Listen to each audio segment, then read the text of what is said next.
Sebelumnya Dila mohon maaf karena belum membagi kelompoknya. Mungkin nanti kita bagi ya. Setelah tutor Dila akan upload di Facebook. Kalau nggak malam ini berarti besok siang. Kita lihat gimana nanti. Baiklah, malam ini kita itu akan membahas tentang demokrasi. Seperti yang udah Dila bilang kemarin, salah satu dari ruang lingkup ilmu politik itu adalah mempelajari tentang demokrasi. Apa sih demokrasi itu? Maka pada tutorial online hari ini kita akan membahas tentang demokrasi, baik itu pengertiannya, sejarah awalnya, perkembangannya, dan juga demokrasi kita di Indonesia. Mungkin bisa dimatikan mic-nya bagi yang masih menghidupkan mic.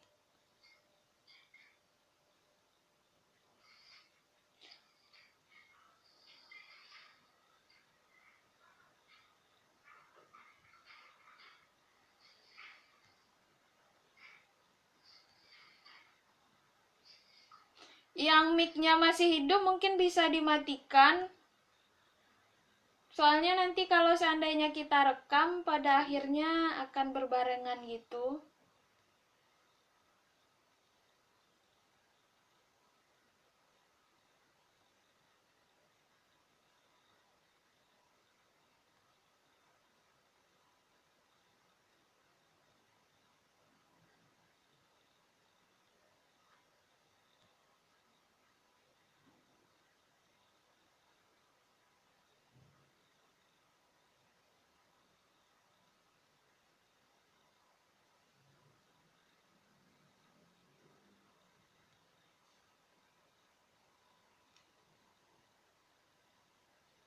Oke, kita langsung mulai aja.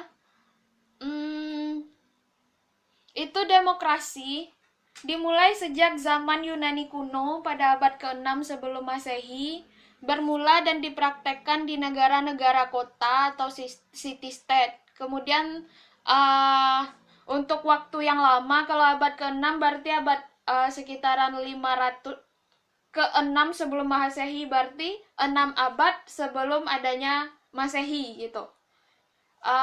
Kemudian lama sekali untuk mereka tidak menggunakan demokrasi. Kalau seandainya kita lihat dan mulai dibahas lagi itu pada abad 19. Jadi kawan-kawan bisa bayangkan saja 6 sebelum Masehi sampai 19 setelah Masehi. Jadi ada sekian ratus-ratus tahun orang tidak menggunakan demokrasi. Tapi kemudian demokrasi ini muncul, dipelajari lagi, dipraktekkan lagi di berbagai negara, dan juga demokrasi ini masuk ke negara kita, Indonesia. Jadi hari ini karena kita belajar tentang politik, maka belajar tentang demokrasi ini adalah sangat penting sekali. Lalu apa yang akan kita bahas malam ini? Itu setidaknya ada 4 yang akan kita bahas. Yang pertama itu adalah pengertian demokrasi, kemudian sejarah perkembangan awalnya, perkembangan demokrasi abad 19 dan 20, kemudian demokrasi di negara-negara totaliter, dan terakhir itu adalah demokrasi di Indonesia. Oke, kita masuk ke bagian pertama, itu pengertian dan sejarah awal demokrasi. Di sini kita akan melihat dua hal nantinya, yaitu tentang pengertian demokrasi, kemudian yang kedua adalah tentang sejarah awal perkembangan demokrasi. Jadi apa sih demokrasi itu, terus gimana sih perkembangannya gitu. Itu nanti akan kita bahas pada pembelajaran pertama ini. Oke, baiklah, tentang pengertian demokrasi. Dari mana sih asal katanya demokrasi? Itu bukan bahasa Indonesia. Jadi sebenarnya demokrasi itu berasal dari bahasa Yunani. Itu adalah demos sama kratos atau kratein. Kalau demos, mungkin kawan-kawan harus sangat ingat, demos itu artinya adalah rakyat. Kratos atau kraten itu artinya kekuasaan atau berkuasa. Jadi demokrasi itu artinya rakyat berkuasa. Tapi di sini seperti yang minggu lalu kita telah membahas bahwa ilmu politik itu terbagi dari berbagai pendekatan. Sekarang pun saat kita membahas demokrasi, nggak ada ahli yang mempunyai satu pendapat tentang demokrasi. Jadi banyak-banyak demokrasi versi para ahli. Dan UNESCO dulu kemarin Dila udah menjelaskan UNESCO ketika kita membahas tentang ruang lingkup ilmu politik. Sekarang UNESCO lagi, itu sebuah badan PBB yang mengurusi tentang sosial dan budaya. Mereka menyatakan bahwa itu ada dua arti demokrasi. Yang pertama itu terkait dengan lembaga-lembaga atau cara-cara yang dipakai untuk melaksanakan ide demokrasi. Dan yang kedua itu adalah keadaan budaya serta sejarah yang mempengaruhi istilah ide dan praktek demokrasi. Jadi itu ada dua. Yang pertama itu kalau seandainya terkait lembaga-lembaga itu lebih ke sesuatu yang kasat mata, sesuatu yang bisa kita lihat, bisa kita rasakan. Sedangkan kalau untuk yang kedua tentang budaya serta sejarah itu kan lebih kepada perkembangannya dalam waktu yang lama gitu. Bukan sesuatu hal yang bisa kita lihat, bukan sesuatu hal yang ada gitu. Jadi keadaan budaya ini lebih ke ide-idenya, sedangkan lembaga itu adalah sesuatu yang ada yang dijalankan oleh manusia. Dan masih menurut UNESCO itu setidaknya ada dua aliran demokrasi. Yang pertama itu adalah konstitusional, yang kedua itu adalah komunisme. Konstitusional ini seperti apa? Mereka itu mencita-citakan pemerintahan yang terbatas kekuasaannya. Jadi nggak ada tuh yang namanya presiden itu seumur hidup. Bagi orang demokrasi konstitusional itu tidak mungkin gitu. Dan kemudian mereka menyatakan bahwa suatu negara hukum itu harus tunduk kepada aturan hukum. Jadi negara itu harus punya undang-undang dan menjamin adanya kebebasan untuk mengekspresikan aspirasi bagi warganya. Jadi kalau seandainya demokrasi konstitusional udah presidennya itu atau pemerintahnya itu nggak boleh berkuasa terlalu besar atau kekuasaannya itu dibatasi, kemudian dia harus berdasarkan hukum dan dia juga harus memberikan kebebasan kepada masyarakatnya untuk mengekspresikan, untuk menyatakan pendapatnya. Jadi masyarakatnya harus diberi kebebasan untuk berpendapat. Kemudian yang kedua, itu ada aliran namanya aliran komunisme. Mereka itu mencita-citakan suatu pemerintahan yang cenderung totaliter. Apa itu totaliter? Pemerintahannya itu cenderung pemerintah itu berkuasa dengan sangat lama. Ya, totaliter itu lebih ke bisa memaksa. Mereka itu berkuasa dengan sangat lama. Mereka itu memaksakan kehendak-kehendak mereka kepada masyarakatnya. Terus mereka beranggapan bahwa paksaan-paksaan yang mereka berikan itu untuk kesejahteraan bersama untuk seluruh masyarakatnya. Kalau bisa kita bandingkan, konstitusional ini contohnya Taiwan, terus komunisme ini contohnya Cina. Atau konstitusional ini bisa contohnya itu adalah Indonesia juga bisa. Indonesia, Amerika Serikat, banyak negara itu menganut konstitusional. Kalau untuk komunisme bisa kita lihat itu Cina, Vietnam, lalu beberapa negara Indochina lainnya seperti Laos dan sebagainya. Kemudian di Indonesia sendiri demokrasinya apa? Seperti yang udah dijelaskan tadi. Ada beberapa ciri demokrasi konstitusional. Yang pertama itu adalah kekuasaan terbatas. Yang kedua itu adalah negara hukum dan taat kepada hukum. Dan yang ketiga itu adalah bebas mengekspresikan aspirasi warga negaranya. Bagaimana dengan Indonesia? Apakah itu terlaksana sekarang? Ya, itu terlaksana sekarang. Maka demokrasi di Indonesia itu adalah demokrasi institusional. Karena ada kata-kata di Undang-Undang Dasar kita yang menyatakan bahwa, dan ini juga termaktub di dalam Pancasila kita, yang menyatakan bahwa kerakyatan yang dipimpin oleh hikmah kebijaksanaan dalam permusyawaratan perwakilan. Ini ada di dalam Pancasila kita, kan? Karena kita belajar pengantar ilmu politik, mungkin teman-teman mahasiswa diharapkan bisa untuk kembali lagi melihat butir-butir Pancasila, sila pertama itu apa, sila kedua itu apa, dan sila-sila selanjutnya. Kadang kita sedikit lupa dengan sila-sila itu, kan.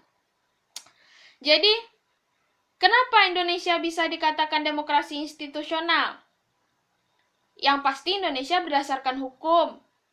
Yang kedua, pemerintah berdasarkan atas sistem konstitusi. Apa maksud sistem konstitusi? Sistem konstitusi itu adalah sistem dengan adanya aturan hukum. Contohnya, presiden kita dipilih oleh pemilu, dan pemilu itu dijelaskan dalam undang-undang. Itu maksud dari sistem konstitusi. Dan tidak bersifat absolut. Jadi, Joko Widodo itu nggak bisa semena-mena terhadap masyarakat ataupun mengeluarkan kebijakan-kebijakan sesuai dengan yang dia inginkan saja. Nanti akan ada batasan-batasan yang dilakukan baik oleh DPR, MPR, maupun oleh masyarakat sendiri. Itulah kenapa demokrasi di Indonesia kita sebut dengan demokrasi institusional. Jadi yang harus kawan-kawan ingat sekali, demokrasi, demos dan krotos. Demos adalah masyarakat, krotos itu adalah kekuasaan. Jadi demokrasi adalah kekuasaan di tangan masyarakat atau rakyat. Kemudian yang kedua, institusional. Apa itu institusional? Institusional itu artinya adalah hukum, berlandaskan hukum. Ibaratnya kita punya undang-undang.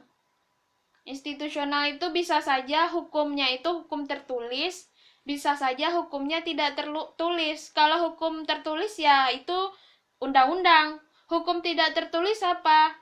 Hukum tidak tertulis itu adalah norma-norma atau nilai-nilai yang ada dalam kehidupan kita bernegara. Oke, kita lanjutkan lagi. Kan udah jelas tadi tuh, ternyata Indonesia adalah menganut sistem demokrasi konstitusional. Lalu apa aja sih ciri dari demokrasi konstitusional ini? Yang pertama, adanya gagasan pemerintah yang demokratis. Gimana pemerintah yang demokratis? Ya, pemerintah dipilih melalui pemilihan umum. Masyarakat memilih siapa presidennya. Seperti kemarin, Mbak-mbak dan mas-masnya itu memilih presiden. Kemudian juga memilih anggota DPR dan MPR. Kemudian yang kedua, pemerintah kekuasaannya terbatas. Seperti yang sudah dijelaskan tadi, bahwa Bapak Joko Widodo tidak bisa semena-mena terhadap kekuasaan yang dia miliki. Kemudian yang ketiga, pemerintahannya berdasarkan kepada konstitusi.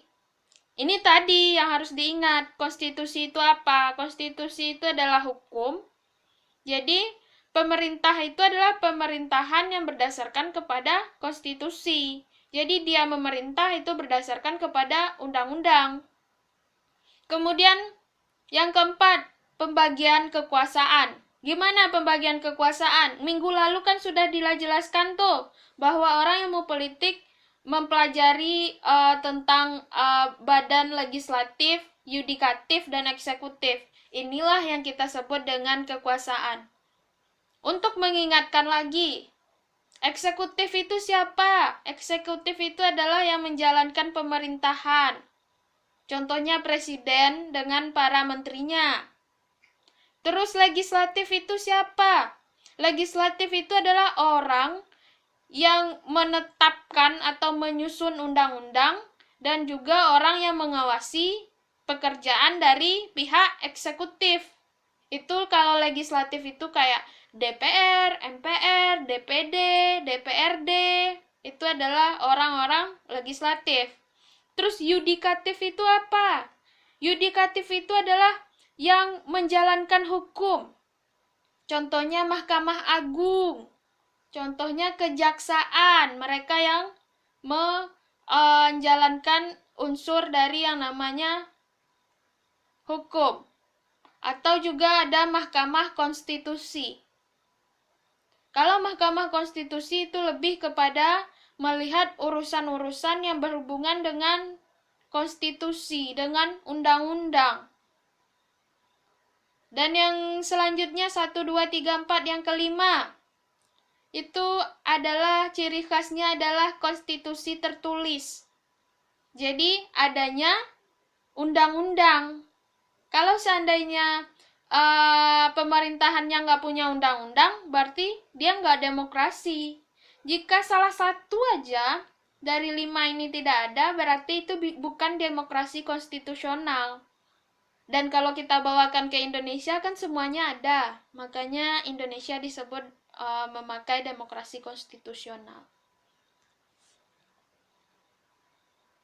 Oke, itu tadi gambaran tentang jenis demokrasi, pengertiannya, terus ciri-cirinya. Sekarang kita maju sedikit, membahas tentang sejarah awal perkembangan demokrasi. Gimana sih kok sampai demokrasi itu ada? Tadi kan sudah dijelaskan bahwa demokrasi itu bermula pada awal sebelum Masehi, pada abad ke-6 sebelum Masehi. Itu di Yunani. Yunani itu adalah salah satu tempat, sekarang negara, yang terletak di kawasan Eropa.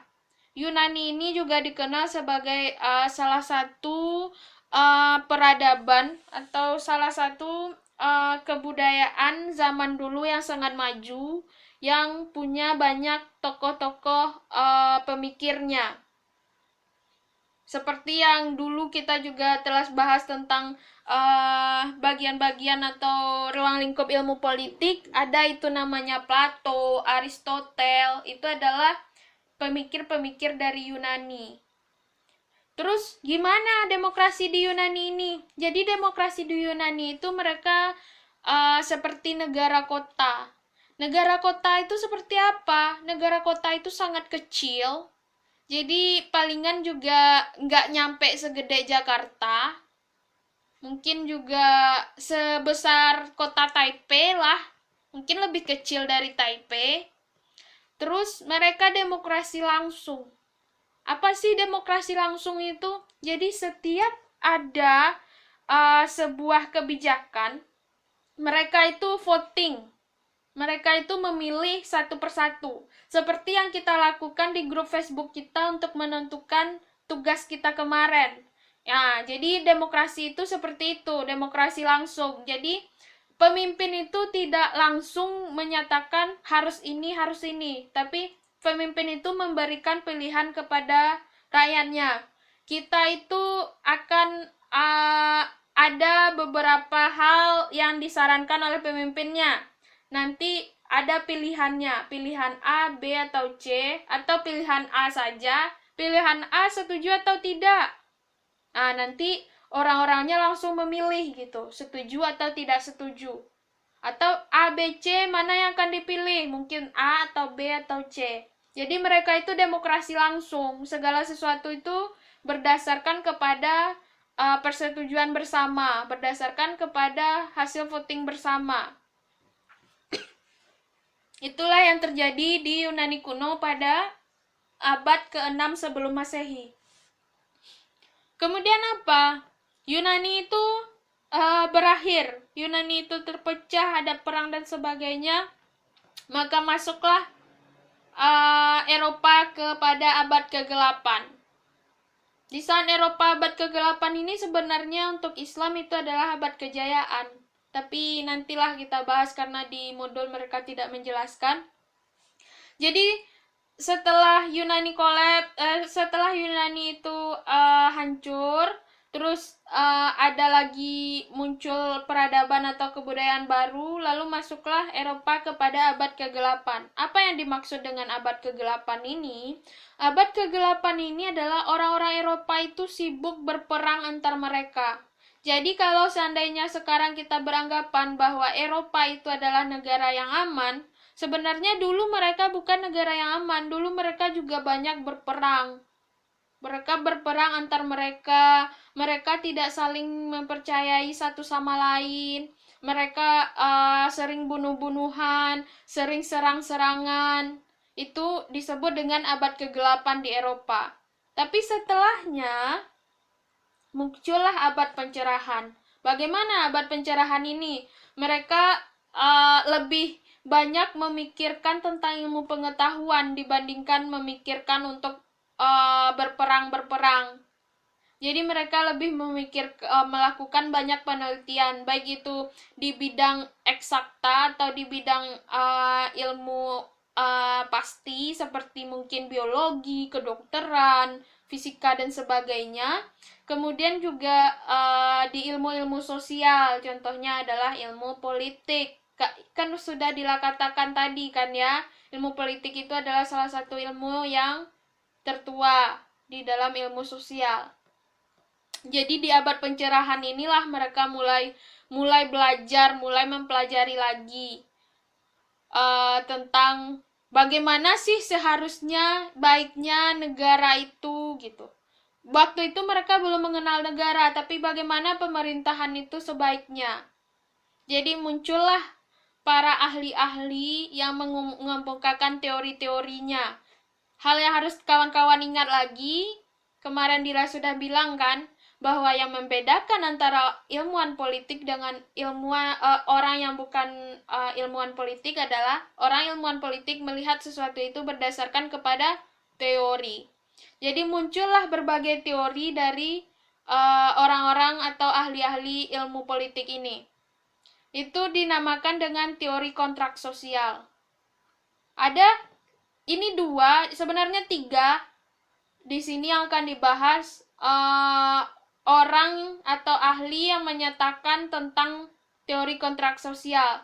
Yang pertama itu adalah John Locke, yang kedua itu adalah Montesquieu, dan yang ketiga itu adalah namanya Rousseau. Nanti kita akan bahas ketiga-tiganya.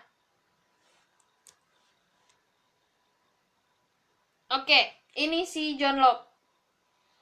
Jadi si John Locke itu beranggapan bahwa manusia itu harus ada hak politiknya loh gitu. Karena pada zaman kegelapan itu kan manusia itu hidup itu bukan sesuatu yang berharga gitu. Orang main bunuh-bunuhan aja, main tebas-tebas saja dengan pedang, mati-mati deh. Nggak ada hal-hal yang mereka hormati gitu. Terus si John Locke bilang, nggak bisa seperti itu. Seharusnya manusia itu harus ada hak politiknya. Apa hak politiknya? Ada hak atas hidup, ada kebebasan, dan ada kepemilikan. Mereka bebas untuk hidup. Nggak mudah aja untuk membunuh mereka. Terus mereka bebas. Nggak ada lagi tuh perbudakan. Terus yang ketiga, kepemilikan. Mereka bisa memiliki segala sesuatunya kalau seandainya mereka mempunyai kemampuan. Terus, hak politik ini seharusnya dijamin. Hak tersebut harus dijamin oleh para penguasa. Dan penguasa itu tidak boleh berkuasa secara absolut. Apa berkuasa secara absolut? Berkuasa secara absolut itu adalah berkuasa semena-mena, seenak hatinya aja. Nah, jadi kalau menurut si John Locke itu penguasa nggak boleh seperti itu. Terus kekuasaan politis tertinggi itu di tangan masyarakat. Jadi sebenarnya masyarakatlah yang paling berkuasa. Itu menurut si John Locke. Terus dia bilang lagi, perlu adanya badan legislatif untuk membuat undang-undang. Dan badan legislatif itu harus dipilih oleh masyarakat. Kemudian ini kan ada masyarakat nih.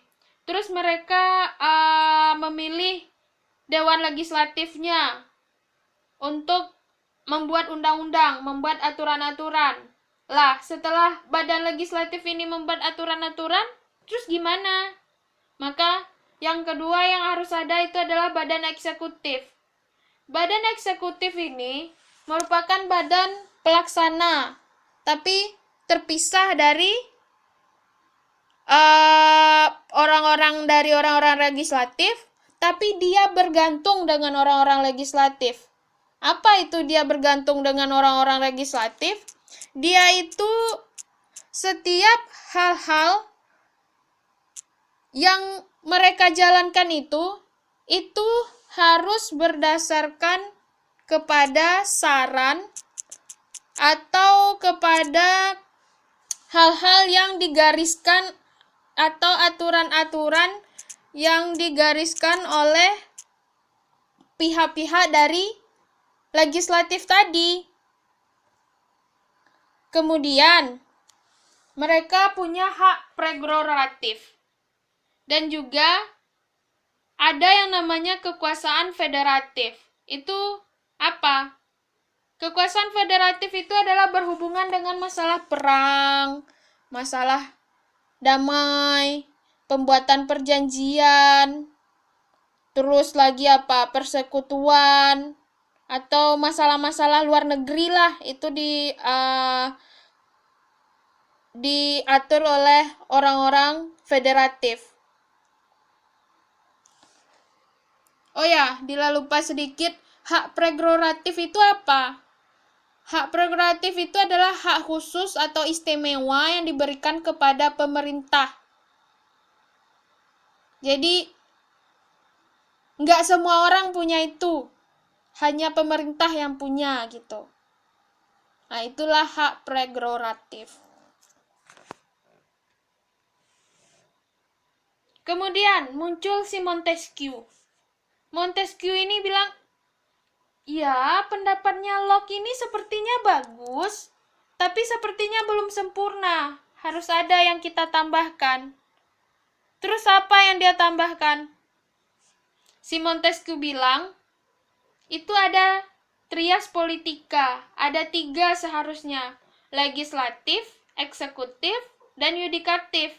Sedangkan kalau si Locke tadi kan bilangnya ada legislatif, eksekutif, sama federatif. Sedangkan si Montesquieu bilangnya legislatif, eksekutif, dan yudikatif. Jadi diganti yang terakhir itu saja yang diganti. Diganti dengan yudikatif. Lah, legislatif itu apa? Legislatif itu ya yang membuat undang-undang. Eksekutif itu siapa? Eksekutif itu yang melaksanakan undang-undang. Yudikatif itu siapa? Yudikatif itu adalah kekuasaan yang mengadili. Itulah yang saat ini ada di berbagai negara. Salah satunya ada di Indonesia.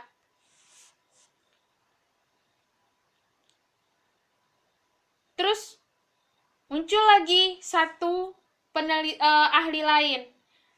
Oke, Locke bagus. John Locke itu bagus pendapatnya. Disempurnakan oleh Montesquieu, bagus. Tapi harus ada lagi yang ditambahkan. Jadi si Rousseau menambahkan. Yang ketiga, itu adalah trias politika. Yang ketiga-tiga yang tadi itu, mereka itu harusnya check and balance. Mengimbangi satu sama lain. Kalau si Montesquieu kan bilangnya seperti ini. Yang satu buat undang-undang, yang satu melaksanakan, yang satu lagi mengadili, itu saja gitu. Si Rousseau mengatakan bahwa legislatif, eksekutif, yudikatif, mereka tidak hanya melaksanakan itu saja, tetapi mereka itu harus saling mempengaruhi satu sama lain, saling mengimbangi satu sama lain. Kalau orang legislatif membuat peraturan, orang yudikatif dan orang eksekutif juga harus mengingatkan legislatif ini bagaimana seharusnya. Nanti saat eksekutif menjalankan kebijakan, menjalankan undang-undang, pihak legislatif dan pihak yudikatif juga harus mengimbangi atau harus juga memberikan saran-saran dan mengingatkan orang eksekutif. Juga yudikatif begitu juga. Terus menurut si Rousseau, demokrasi yang sesungguhnya itu adalah demokrasi langsung. Apa maksud demokrasi langsung? Demokrasi langsung itu seperti yang di Yunani tadi itu loh, yang seluruh masyarakat itu berhak menentukan semuanya. Karena ahli-ahli sebelumnya berpendapat bahwa ya demokrasi itu pilih aja perwakilan. Si John Locke kan bilang tadi tuh, masyarakat memilih perwakilannya melalui legislatif kan. Si Montesquieu juga bilang kayak gitu kan. Terus si Rousseau ini bilang nggak bisa kayak gitu. Demokrasi yang sesungguhnya itu adalah demokrasi langsung. Masyarakat itu langsung menentukan undang-undangnya, bukan perwakilannya. Karena kalau perwakilannya apa? Ya kayak sekarang masalahnya. Mbak-mbak dan mas-mas udah memilih anggota DPR, MPR, DPD, DPRD, ternyata mereka korupsi malahan, bukannya memperjuangkan yang seperti itu. Makanya menurut dia demokrasi yang baik itu adalah demokrasi yang secara langsung. Oke, kita lanjut. Lanjutnya adalah tentang sejarah perkembangan demokrasi abad ke-19 dan 20. Kan tadi udah bilang tuh, dulu dia mulai pada abad ke-6 sebelum Masehi. Lalu dia ada yang namanya abad ke-8. Dan kemudian ada namanya abad pencerahan. Dan kemudian demokrasi ini berkembang pada abad ke-19. Abad 19 berapa tuh? 1800-an ya, sampai abad 20, 1900-an lebih. Jadi perkembangannya seperti apa? Itu ada yang namanya konstitusi. Mungkin kawan-kawan juga ingat tentang konstitusi yang sudah dijelaskan tadi, aturan-aturan hukum. Jadi konstitusi itu adalah aturan atau hukum. Dan dia itu terbagi lagi. Ada yang tertulis, ada yang tidak tertulis. Terus, apa sih pentingnya, apa sih tujuan dari konstitusi itu? Kenapa sih harus ada aturan? Ya, tujuan dari konstitusi itu adalah menjamin hak politik rakyat dan dapat menyelenggarakan pembagian kekuasaan. Kan si John Locke bilang tadi kan, bahwa rakyat itu punya hak politik. Ada 3 hak politiknya tadi. Mungkin bisa dilihat lagi nanti. Hak-hak apa aja yang dimiliki oleh rakyat seharusnya yang dibilang oleh John Locke. Nah, terus konstitusi itu apa tujuan lainnya? Menyelenggarakan pembagian kekuasaan. Itu tadi, pembagian kekuasaan yang trias politika yang dibilang sama si Montesquieu dan Rousseau. Itu yudikatif, eksekutif, dan legislatif itu loh. Itu gunanya konstitusi. Terus, ada 2 term. Yang pertama itu adalah konstitusionalisme, dan yang kedua adalah negara konstitusional. Apa itu konstitusionalisme? Konstitusional, kalau kawan-kawan melihat ada yang di belakangnya itu isme, itu artinya aliran atau pandangan.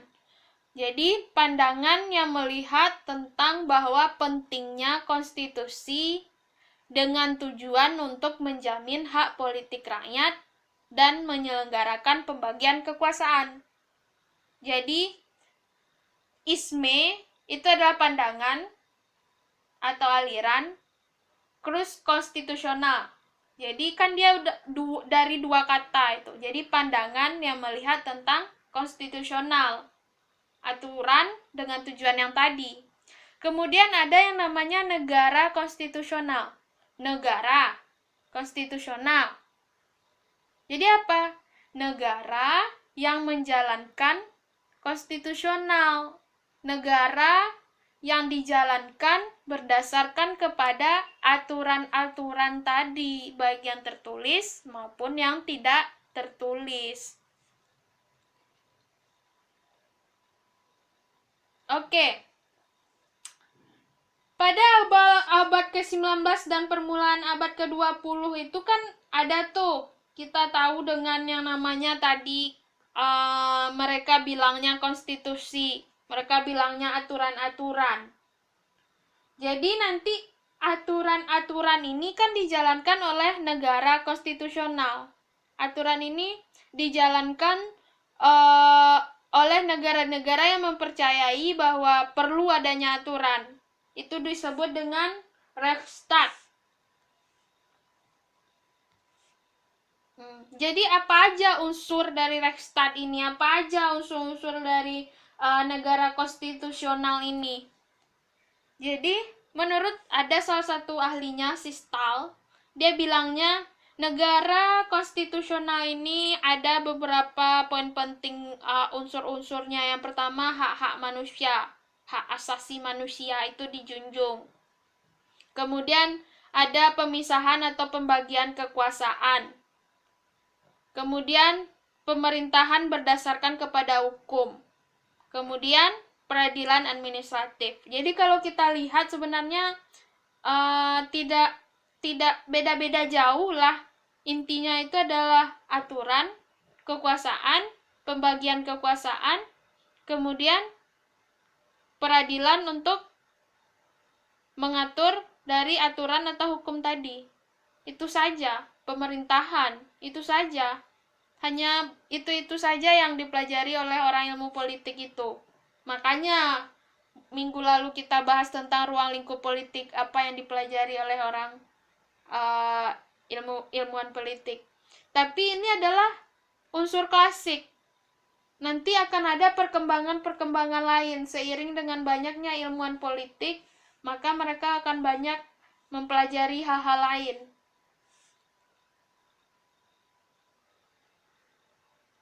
Nah, terus ada lagi nih. Siapa namanya ini? Si DC itu menyebutnya kalau tadi negara konstitusi itu disebut dengan Rechtsstaat, kalau si Stahl bilangnya. Kalau si DC menggunakan nama negara konstitusi itu disebut dengan rule of law.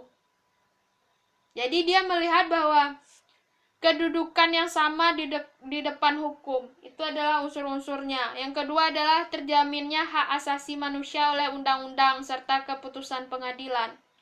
Jadi kalau Rechtsstaat tadi ada melihat tentang hukum juga, terus melihat pembagian kekuasaan, kemudian ada pemerintahan, kemudian ada peradilan administratif. Sedangkan CDC lebih melihat kepada kedudukan yang sama di depan hukum. Terus adanya keterjaminan terhadap hak-hak asasi manusia oleh undang-undang. Jadi ada bahwa kita sama rata, nggak peduli tuh mau pejabat kek, mau orang biasa kek, pokoknya di depan hukum sama. Kalau salah tetap salah, kalau benar tetap benar. Itulah yang disebut dengan rule of law, kata si DC ini.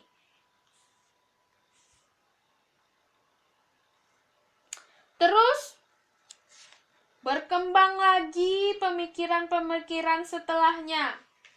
Ada yang kita sebut dengan pemikiran orang liberal. Orang liberal bilangnya, kan tadi banyak tuh yang bilang, pemerintah itu harus mengatur ini, mengatur itu, hak asasi, pemisahan kekuasaan, dan sebagainya. Lalu orang liberal bilang, pemerintah itu nggak perlu banyak ikut campur lah gitu.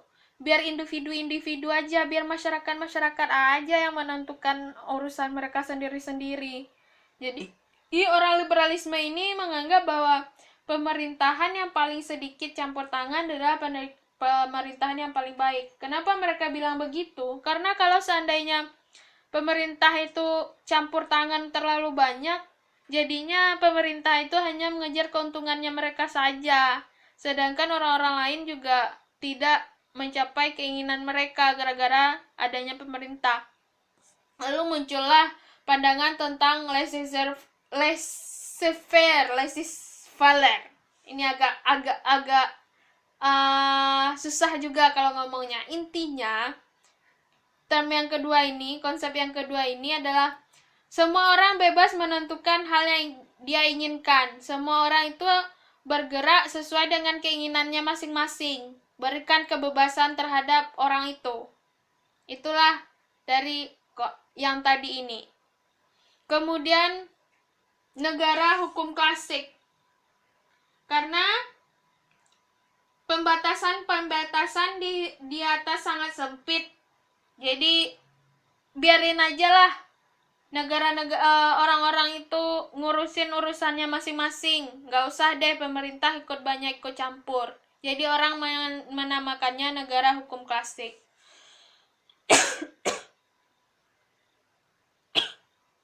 Oke, setelah pendapat orang liberal tadi, ada lagi pendapat dari orang-orang welfare state. Gimana orang welfare state itu menganggap?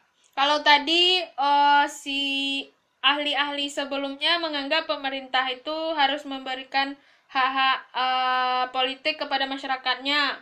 Lalu orang liberal bilang kalau seandainya negara terlalu banyak mengatur kehidupan masyarakat nggak baik.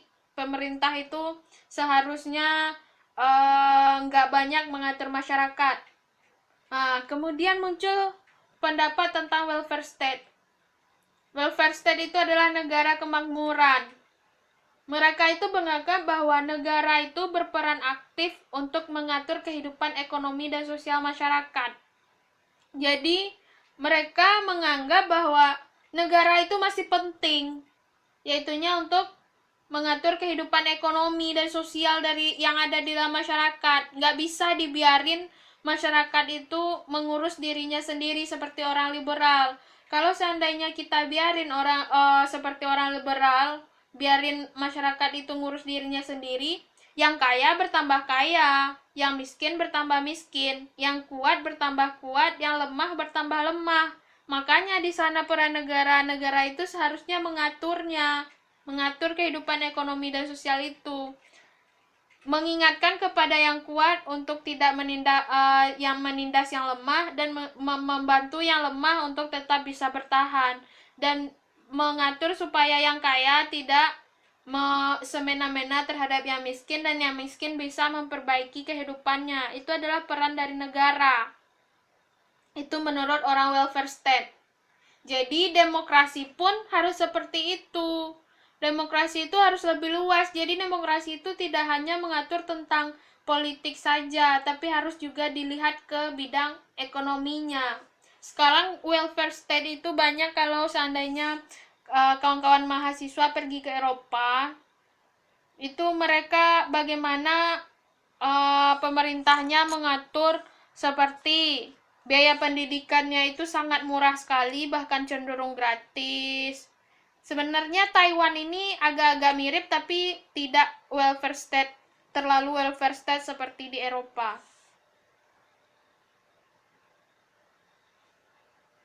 Kemudian, setelah ada welfare state, di abad 20 ada lagi. Jadi mereka nggak berhenti-henti itu menyatakan pemikiran mereka.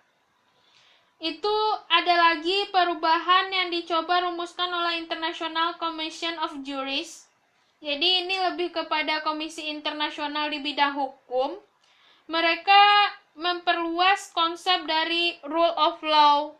Rule of law ini apa? Yang tadi itu loh yang udah bilang tentang negara konstitusional yang sebelumnya. Mungkin nanti bisa dilihat lagi presentasinya. Jadi kalau awalnya rule of law itu hanya kepada masyarakat, konstitusi, tentang aturan, ini diperluas lagi. Tadi ada sekitaran 3 atau 4 poin, kalau sekarang itu ada 6 poin. Yang pertama itu adalah tentang perlindungan konstitusional. Apa yang dimaksud dengan perlindungan konstitusional? Yaitu bahwanya menjamin hak-hak individu dan harus menentukan cara prosedural untuk memperoleh perlindungan atas hak-hak yang dijamin. Contohnya apa? Perlindungan konstitusional ini seperti apa? Ya seperti mbak-mbak dan mas-mas kan bekerja di Taiwan nih. Terus kan ada tuh aturan-aturan yang diatur oleh pemerintah Taiwan tentang perlindungan terhadap buruh migran. Jadi peran rule of law-nya di sini gimana? Peran negaranya gimana? Perannya adalah untuk membuat prosedur atau membuat aturan-aturan bagaimana supaya buruh migran itu mendapatkan haknya. Contohnya gaji. Bagaimana pengaturan gaji? Contohnya apa lagi? hari libur, bagaimana pengaturan hari libur dan sebagainya. Kemudian yang kedua, itu adalah badan kehakiman yang bebas dan tidak memihak. Jadi berdasarkan teorinya, seharusnya pengadilan itu bebas dan tidak memihak. Siapapun orangnya, mau pejabat, mau rakyat biasa, itu sama saja. Kemudian ada kebebasan untuk menyatakan pendapat. Jadi contohnya kita bisa mengkritik presiden, kita bisa mengkritik para menteri-menterinya presiden, kita bisa mengkritik apapun, kita bisa menyatakan pendapat kita tentang apapun. Kemudian kebebasan untuk berserikat atau berorganisasi dan beroposisi. Berserikat dan berorganisasi, contohnya mbak-mbak dan mas-masnya tergabung dalam organisasi buruh migran Indonesia contohnya, atau organisasi apa lagi, BEM-nya UT Taiwan contohnya, dan sebagainya. Beroposisi, oposisi itu ada apa? Oposisi itu adalah mengambil jalan yang berbeda dari pemerintahannya atau dari orang-orang tertentu. Contohnya saat Jokowi jadi presiden, kan Prabowo waktu itu kalah, jadi dia membentuk suatu kelompok namanya Koalisi Merah Putih. Koalisi Merah Putih ini kan tidak bergabung dengan Jokowi, jadi mereka disebut oposisi. Mereka tidak bergabung dengan pemerintahan. Lalu mereka akan melakukan pengimbangan. Jika seandainya pemerintah itu salah menurut mereka, mereka akan mengkritiknya. Itu adalah oposisi. Kemudian syarat terakhir adalah adanya pendidikan kewarganegaraan. Pendidikan ya kayak kita di sekolah-sekolah dulu lah, kan ada tuh kewarganegaraan, atau mungkin kalau zaman-zaman dulunya apa ya, PPKN ya, PPKN. Terus zaman Dila itu diganti lagi namanya KWN atau kewarganegaraan. Kalau sekarang orang menyebutnya kewarganegaraan. Oke. Itu kan sifatnya itu kan kalau seandainya kita bilang adalah normatif ya. Intinya itu adalah itu yang paling bagus, tapi justru kenyataannya tidak seperti itu. Tapi ya mau bagaimana lagi? Karena kita melihatnya dalam teori, kita harus menentukan yang paling bagus itu seperti apa. Seiring dengan perkembangannya, itu ada lagi pendapat dari ahli yang mencoba merincinya tentang yang tadi ini. Merinci, ini kan syarat-syarat rule of law yang terbaru. Tadi kan yang lama juga udah ada yang 3 atau 4 poin. Kemudian ada syarat-syarat rule of law yang baru, dijelaskan dalam 6 poin ini. Kemudian ada lagi ahli. Ya, rule of law yang tadi udah baik, maka kita menambahkan yang lainnya. Apa sih nilai-nilai yang mendasari sistem politik demokratis itu? Harus ada setidaknya 6 poin di dalamnya. Ciri-cirinya. Yang pertama apa? Penyelesaian perselisihan dengan damai dan melembaga melalui perbandingan serta dialog terbuka untuk mencapai konsensus atau mufakat. Jadi kalau seandainya terjadi nih pertengkaran antara si A, si B, si C, dan si D, maka bisa dibawakan ke lembaga, terus adanya dialog terbuka. Jadi di dalam lembaga itu nantinya ada dipertemukanlah si A, si B, si C, si D ini, terus tercapailah mufakat. Seperti kemarin kan ada pertanyaan tuh, Mas Wantoro, kalau seandainya di dalam pabriknya ada masalah gitu. Kalau berdasarkan teori, itu adalah penyelesaiannya seharusnya dibawalah orang itu duduk semuanya, terus dilakukan dialog terbuka. Apa sih masalahnya? Nanti si A, si B, si C menyatakan masalahnya, terus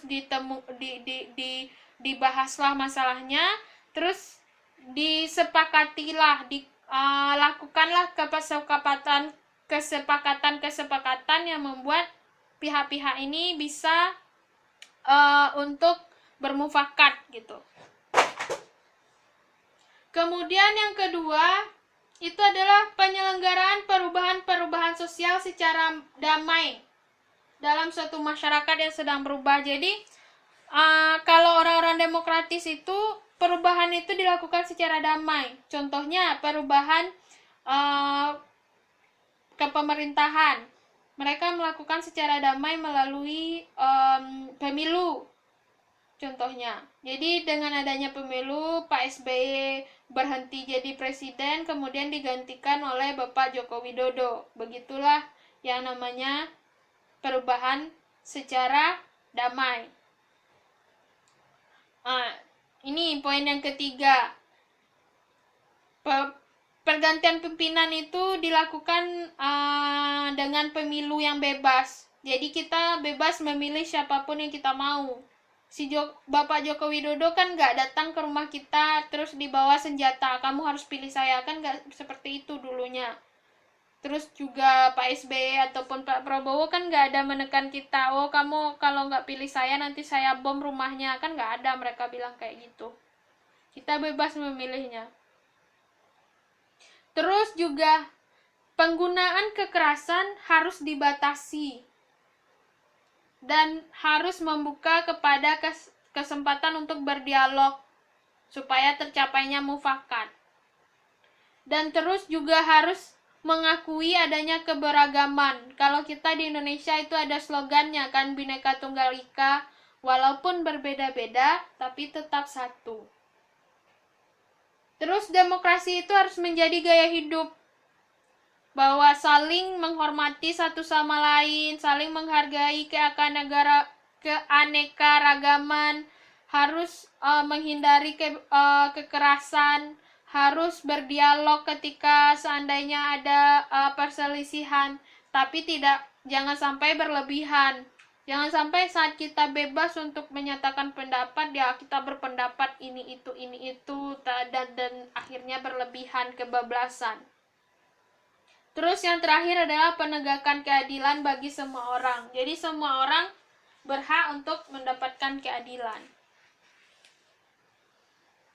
Terus ada lagi, yaitunya lembaga demokratis. Kalau ini kan nilai yang mendasari sistem politik demokratis. Kemarin kan kita sudah belajar tentang sistem politik. Mungkin teman-teman harus balik lagi ke presentasi atau tutorial kita minggu lalu, apa sih sistem politik itu. Nanti kawan-kawan bisa balik lagi ke sini. Lanjut. Selain sistem politik demokratis, lalu ada lembaga demokratis. Ada ciri-cirinya. Yang pertama, pemerintah yang bertanggung jawab dalam menyediakan hak-hak rakyat secara seimbang. Jadi harus ada pemerintah. Yang kedua, ada Dewan Perwakilan Rakyat yang mewakili golongan dan kepentingan-kepentingan dalam masyarakat. Ada anggota DPR yang dipilih melalui pemilihan umum bebas rahasia. Apa maksudnya? Ya umum ya langsung, bebas ya silahkan pilih yang mana disuka, rahasia ya suka-suka gue.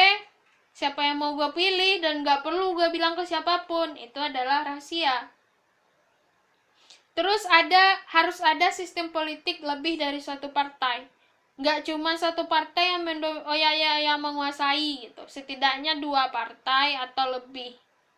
Kemudian pers dan media massa bebas menyatakan pendapat. Dan terakhir adanya sistem peradilan yang bebas untuk menjamin HAM. Jadi ini harus kawan-kawan ingat ya. Kalau menurut Dila kemungkinan ini akan keluar kalau seandainya UAS. Ciri-ciri lembaga demokratis itu seperti apa? Yang pertama itu ada pemerintah yang bertanggung jawab untuk menyediakan hak rakyat. Jadi pemerintah, ada DPR, bersifat lebih dari satu partai, kemudian media massanya bebas, dan kemudian ada sistem peradilan. Ingat yang 5 itu, pemerintah, DPR, lebih dari satu partai, terus ada media massa yang bebas, terus ada sistem peradilan. Kemudian ada lagi nih, salah satu dari ahli, namanya Huntington. Huntington ini sangat terkenal sekali kalau di ilmu politik. Beliau menulis tentang third wave of democratization. Itu adalah tiga gelombang demokratisasi. Demokratisasi ini adalah proses dari demokrasi. Ada 3 gelombang, beliau bilang. Gelombang pertama itu awal abad ke-19 sampai tahun 1930. Jadi pemerintahan demokratis itu bertambah secara bertahap, terutama di Eropa ini. Ini kejadiannya di Eropa. Banyak negara-negara muncul menjadi dengan pemerintahan yang demokratis. Tapi kemudian tahun 1926 sampai 1942, negara-negara yang sudah demokratis tadi justru balik ke pemerintahan yang fasis. Pemerintahan fasis itu dia diperintah dalam waktu yang lama oleh satu orang saja dan mereka lebih bersifat keseragaman, semuanya seragam. Kemudian ada second wave, itu adalah gelombang kedua, itu munculnya negara baru setelah World War II. World War II itu adalah Perang Dunia Kedua. Itu terjadi tahun 60, tahun 45 setelah Perang Dunia Kedua, sampai pada akhirnya tahun 60-an sampai 70-an. Demokrasi ini agak terjadi kemunduran karena banyaknya diktator-diktator. Contohnya waktu itu di Taiwan sendiri itu ada Chiang Kai-shek namanya. Kalau yang udah pergi ke Chiang Kai-shek Memorial Hall ya, itu dulu beliau memerintah secara dictatorship, di mana mereka memaksakan segala sesuatunya harus sesuai dengan yang mereka inginkan, sehingga masyarakatnya harus mematuhi apapun itu. Terus ada yang ketiga, mulai tahun 74, itu adanya tumbangnya rezim militer di Portugal. Portugal ini adalah salah satu negara di Eropa yang suka bola, mungkin tahu itu Cristiano Ronaldo datang dari sana. Terus tahun 1980 itu terjadi di Amerika Latin, dan tahun 89 itu Eropa Timur, Eropa Tengah, bekas Uni Soviet dan juga Afrika terjadi demokratisasi. Tapi banyak juga ahli yang beranggapan bahwa Huntington itu terlalu menyederhanakan proses demokratisasi. Proses demokratisasi ini tidak sederhana itu, tidak bisa kita bagi dalam 3 seperti ini. Itu banyak ahli yang berpendapat seperti itu. Kemudian muncullah berbagai konsep-konsep baru seperti demokrasi pluralis, demokrasi deliberatif, demokrasi radikal, dan sebagainya. Nanti kita akan bahas lagi. Tapi karena ini udah sejam lebih ya, mungkin kita bisa untuk istirahat sekitaran 5 atau 10 menit. Mbak bisa melakukan hal-hal lain dulu dalam 5 menit ini, dan Dila juga istirahat sebentar.